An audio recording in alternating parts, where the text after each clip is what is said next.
कारी आसिम साहब जो मदरसा जामिया समीरिया अनवारुल उलूम से हैं, उन्होंने पूछा है कि महर फ़ातिमी की मिक़दार क्या है, कितने रुपए बनते हैं। सबसे पहले मैं आपको ये बताऊं कि महर फ़ातिमी किसे कहते हैं। महर फ़ातिमी कहते हैं कि हज़रत फ़ातिमा रज़ियल्लाहु तआला अन्हा, जो हमारे नबी आक़ाए नामदार मुहम्मदुर रसूलुल्लाह सल्लल्लाहु अलैहि वसल्लम की चहेती बेटी थीं, उनके निकाह में जो महर मुकर्रर किया गया था उसे कहते हैं महर फ़ातिमी, उतने ही मिक़दार में। अब ज़रा उसकी वजाहत सुन लीजिए। आज के औज़ान के एतबार से जो मैं मुकर्ररा बता रहा हूँ आपको, ये जैसे फ़तावा क़ासिमिया है, किताबुन नवाज़िल है, ईज़ाहुल मसाइल है और दीगर किताबों में ये जो है अदद मिलेंगे जो मैं आपको बता रहा हूँ, जो औज़ान के हिसाब से बताए गए हैं। लेकिन इसमें बहुत इख्तिलाफ़ है, कई अक़वाल मिलते हैं, फिर जाकर राजिह कौल को चुना जाता है। तो इसमें भी बहुत सारे अक़वालात हैं। कई अक़वालात को छोड़कर मैं इस अक़वाल को राजिह समझ भी रहा हूँ, फ़ुक़हा ने राजिह करार दिया है, इसीलिए मैं ये वज़न आपके सामने बयान कर रहा हूँ। 1 किलो आज के वज़न के एतबार से, जो ग्राम के हिसाब से, किलो के हिसाब से, 1 किलो 530 ग्राम 900 मिलीग्राम चांदी या उसकी कीमत। अब एक जहन में लोगों का आएगा कि फिर महर फ़ातिमी कितना रुपए बनेगा। देखिए, सही बात तो यह है कि इसके लिए कोई रुपया मुकर्रर नहीं है कि इतने रुपए बनेंगे।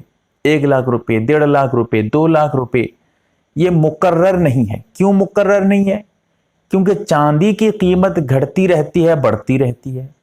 मैंने जो बताया अभी 1 किलो 530 ग्राम 900 मिलीग्राम, ये चांदी की कीमत जितनी होगी उतने ही महर फ़ातिमी है। आप जिस दिन महर अदा करने जाएंगे उसी दिन जाकर पूछिए कि भाई आज चांदी कितने रुपए के, इतने चांदी यानी 1 किलो 530 ग्राम 900 मिलीग्राम चांदी कितने रुपए के मिल जाएंगे। किसी भी दुकान के पास, किसी भी दुकानदार से जो चांदी वगैरह का काम करते हैं, उनसे जाके मालूम कर लीजिए। वो आपको उस दिन की कीमत जो बताएंगे वही है उस दिन के लिए महर फ़ातिमी। उसके बाद एक मसला और हल कर दूं, अगर मैं उसमें चांदी की कीमत कमती है तो महर फ़ातिमी क्या रुपए कम जाएगा, अगर चांदी की कीमत बढ़ती रहेगी तो महर फ़ातिमी के रुपए बढ़ते रहेंगे। इसीलिए कोई अदद मुकर्रर करके मैं आपको बता नहीं सकता।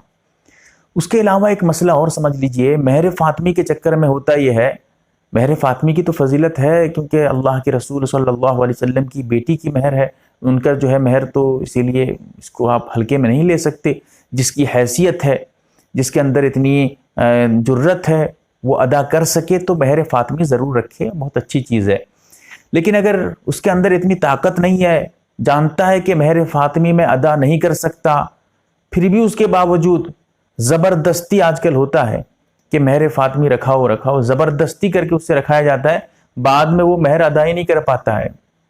तो ये सब बड़ा ख़तरा है, याद रखिएगा। हदीस में आया भी है कि हज़रत उमर रज़ियल्लाहु तआला अन्हु का कौल है कि अगर महर ज़्यादा रखना कोई अच्छा काम होता तो अल्लाह के रसूल भी बहुत ज़्यादा महर रखते। इसीलिए जो आजकल ज़्यादा महर रखने का रिवाज चल रहा है ये सही नहीं है। हाँ, अगर हैसियत है तो रखिए, कोई दिक्कत नहीं, लेकिन हैसियत नहीं है उसके बावजूद ज़्यादा महर रखने की कोशिश करना, ये बड़ी गलती है।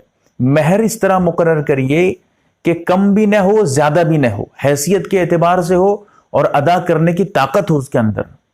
अगर हैसियत से ऊपर रखेंगे तब भी अदा नहीं कर पाएगा, वो महर अदा करना पड़ता है। लोग समझते हैं महर माफ़ कर देंगे, जाके महर देंगे नहीं, वगैरह वगैरह, नहीं, महर अदा करना है, आपको महर देना है। उसी हिसाब से आप महर मुकर्रर करिए। और महर कम रखना ये भी एक अजीब चीज़ है, महर भी कम नहीं रखना चाहिए। तो इसीलिए महर के बारे में ये जो मैंने बताया, महर फ़ातिमी क्या है और महर फ़ातिमी की मिक़दार क्या है, उसके अलावा चंद मसाइल बहुत ज़रूरी थे, वो भी आपके सामने पेश कर चुका हूँ। अल्लाह ताला हमें समझने की तौफ़ीक़ दे, आमीन।